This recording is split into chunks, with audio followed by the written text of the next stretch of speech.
Hello and welcome to Structured Change. Today we're going to take a look at the context of the organisation. ISO 55001 for asset management determines that the context of the organisation should consider the issues, both internal and external, that have bearing upon the delivery of value to stakeholders.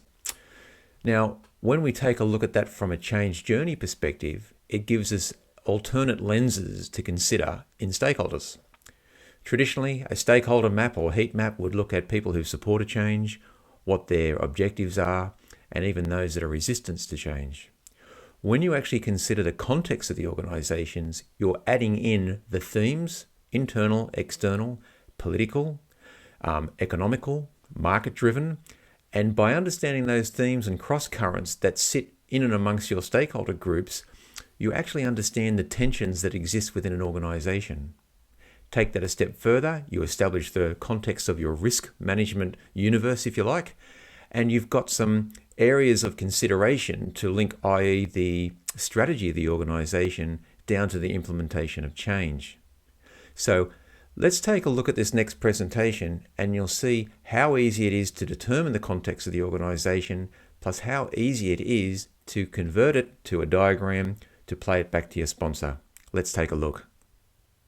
It's very important to understand an organisation of where it sits in the market, why it sits in the market, a bit about its heritage is important, and also understanding the functions, both internal and external issues and concerns, but also to internal and external opportunities from a change perspective is equally important. On here, you can see this is the definition from ISO, straight from the book. The organisation shall determine the external and internal issues that are relevant to its purpose and that affect its ability to achieve the intended outcomes of the asset management system. The asset management objectives included in the Strategic Asset Management Plan, or the SAMP, shall be aligned to and consistent with organisational objectives. Okay, so that's, again, a bit of a dry read. So let's just take a look at the next slide.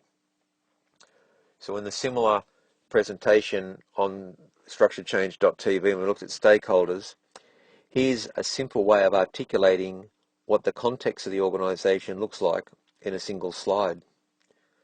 So again, if you look at these different tensions that exist, we'll also go through the exercise on identifying what's an internal factor and what's an external and what's an internal factor. So in terms of the context, we've got the average age of the worker is greater than 48 years old. You might be thinking that's old, but you'll also need to consider what does that mean in terms of knowledge transfer.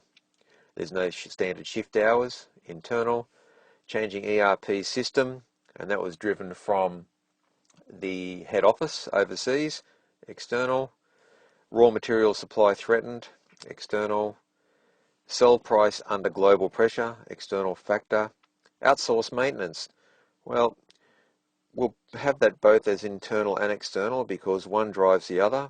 Increased competition, external. 3 unions and 2 enterprise agreements, well, that's internal.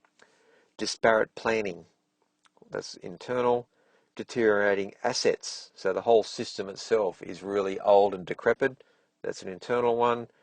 Harsh chemical environment, that's a factor that's internal. The previous owners didn't reinvest, external, and now owned by a foreign company, so external. So if we then take a look at it, we can see that when we go around the page, there's probably more internal factors here than there are external. So from a change perspective, what we're suggesting is there's probably more you can do about it from within than actually having to concern yourself too much with the external. So whilst that produces an opportunity for change, it also demonstrates that there's a concern underlying here because we've actually let it get this far. One would like to think in a lot of organisations it could be more neutralised, which then demonstrates the leadership and alignment that an organisation actually has. So from a change management perspective, what does it mean? Well, it provides us a blueprint for risk management, but I also say it provides us also a blueprint for opportunities as well. We understand the levers that are play bearing that come from the market, but also outward from the organisation's own capacity and capability. It serves as a checklist for journey plans, and that's another series of videos on structuredchange.tv, and enables playback to stakeholders throughout the journey, that we are ensuring that everyone remembers why the journey was important at the beginning.